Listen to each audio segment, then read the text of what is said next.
किरिश का सुनने का गाना किरिश का सुनेगा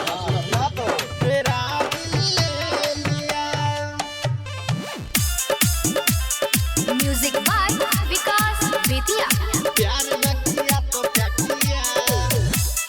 मिक्स बाय रतन रंगीला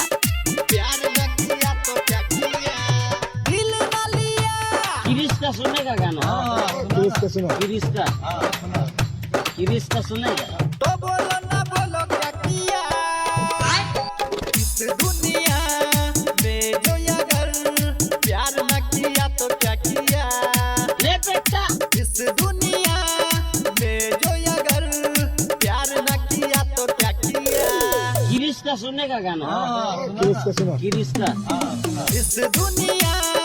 में जो अगर प्यार न किया तो क्या किया ले बेटा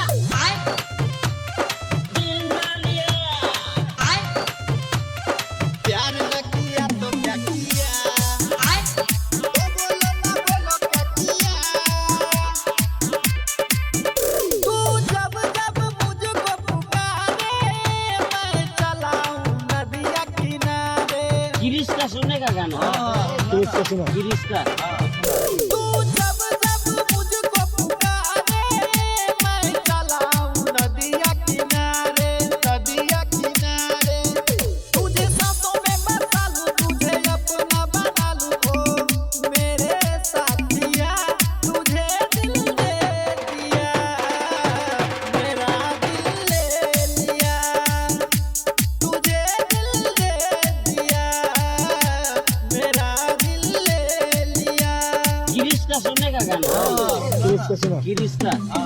इस दुनिया में जो अगर प्यार न किया तो क्या किया ले बेटा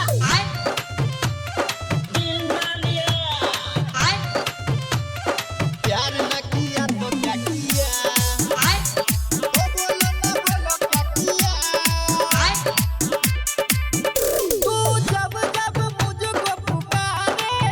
मैं चला हूँ नदिया किनारे किरिश का सुनने का गाना किरिश का